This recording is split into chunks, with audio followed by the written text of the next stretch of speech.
Olá, meu nome é Laura Félix. Eu sou orientada do professor Genelis Cruzoé Rocha e faço parte do Núcleo de Estudos em Agricultura Regenerativa voltada para solos da Universidade Federal de Viçosa. Equivalente de umidade, correlação com o teor de argila.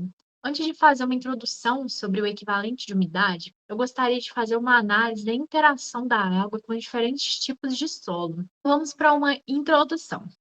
Os solos argilosos são caracterizados, então, por ter de 35% ou mais de argila, e os solos arenosos têm menos do que 15%. O que é a argila? A argila são as partículas menores ou iguais a 2 micrômetros, e a areia são grãos simples, que ficam entre 2 e 0,053 milímetros, que se implica na interação da água com o solo. Então, quanto menor o tamanho dessas partículas, maior é a superfície específica. Então, se você tem uma partícula inteira e você divide ela ao meio, por exemplo, ela tem maior área de contato com fatores externos. E também ela tem maior quantidade de cargas ao redor dessas partículas, que permitem fazer interações com moléculas de água, com nutrientes. E por isso, os solos argilosos, então, por terem maior presença das argilas, que são partículas bem pequenas, eles têm maior capacidade de retenção da água. Então, o objetivo do meu trabalho é avaliar se existe correlação entre o equivalente de umidade e o teor de argila de diversos tipos de solo. Mas o que é o equivalente de umidade? Ele é uma estimativa da capacidade de campo. E a capacidade de campo, então, é a quantidade de água máxima que um solo é capaz de reter contra a gravidade, então, quando a drenagem de água nesse solo já cessou. Então, por exemplo, você tem um perfil de solo saturado de água. Essa água tende a descer do perfil do solo por gravidade mesmo. Mas uma parte dessa água fica retida. E essa é uma fonte muito importante de armazenamento e de disponibilização de água para as plantas. Então, conhecendo a quantidade de água que esse solo é capaz de armazenar, nós podemos fazer uma importante aplicação disso no manejo de irrigação na agricultura. A região nordeste do país é a principal produtora e exportadora de frutas frescas, e isso só é possível devido à adoção de manejos de irrigação nessa região, que permite então adaptar espécies exóticas que originalmente precisariam de maior umidade, maior teor de água, a regiões secas. É muito importante, então, fazer pesquisas no intuito de mensurar a capacidade de campo a partir de diversos fatores do solo, certo? E nesse caso aqui, eu procurei ver se há correlação entre o equivalente de umidade e os teores de argila do solo, justamente por essa maior capacidade de retenção da água pelos solos argilosos, certo? Então, os materiais e métodos foram: eu peguei os dados do Laboratório de Física do Solo da UFV, que fica localizado no Departamento de Solos, e essas amostras foram preparadas fazendo-se a terra fina secar ao ar, foi peneirada em uma peneira de 2 milímetros, e deixada secar ao ar livre, e essa amostra é pesada, e essa seria a amostra de solo úmido, que ela contém, apesar de toda a água ter sido evaporada, ela contém uma parcela de água que está retida naquele solo. Então, para eu fazer a diferença entre a massa de solo úmida e a massa de solo seco, preciso ter um solo seco.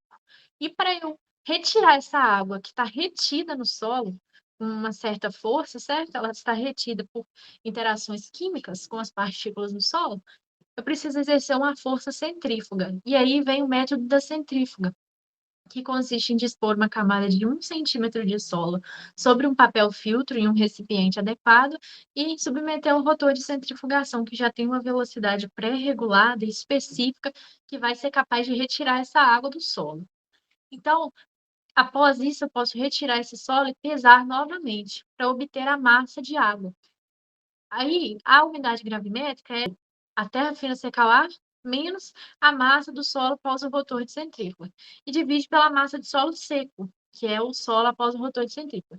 Essa é a umidade gravimétrica. Mas a unidade do equivalente de umidade é em umidade volumétrica. E por isso, eu preciso multiplicar pela densidade do solo, Então, agora eu já tenho todos os resultados que eu preciso. Eu fiz a correlação entre o equivalente de umidade e o teor de argila com o uso de planilhas Excel e obtive as correlações, os coeficientes de correlação e os gráficos. Mas eu também fiz essas correlações entre o equivalente de umidade e a densidade do solo, que foi obtida pelo método do anel volumétrico, e o equivalente de umidade e a densidade de partículas. Então, vamos para os resultados. Aqui eu tenho os gráficos de dispersão dos fatores que apresentaram alta correlação. O gráfico de dispersão ele é representado por esses pontos que, quanto mais próximos eles estão no gráfico, maior foi a correlação entre os fatores avaliados. Eu tive correlação, então, entre o equivalente de umidade e o teor de argila, então a minha hipótese foi confirmada, e também tive correlação alta entre o equivalente de umidade e a densidade de partículas. Mas como eu posso dizer que essa correlação foi alta? O coeficiente de correlação, ele é dizer que a correlação foi alta quanto mais próximo ele estiver de -1 e de 1. Então, eu tive altos valores para o equivalente de umidade e o teor de argila, que foi 0,84. E para o equivalente de umidade e densidade do solo, que foi menos 0,78. Já o coeficiente para equivalente de umidade e densidade do solo foi baixo, ele foi menos 0,46. Então, nesse fator em si não houve correlação alta. Então, a conclusão é que sim, a minha hipótese foi confirmada e há correlação, então, entre esses fatores.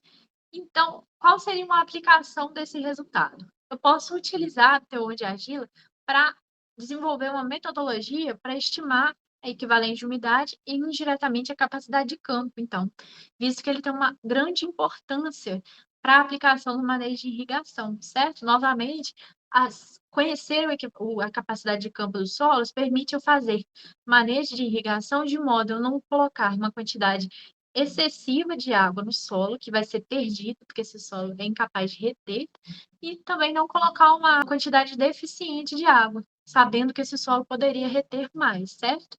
Então, muitas pesquisas ainda podem ser feitas acerca desse assunto, que é de grande importância. Então, para aplicar no manejo de irrigação e garantir altas produtividades das espécies cultivadas e também a adaptação dos manejos para espécies exóticas, certo? Muito obrigada pela atenção e é isso.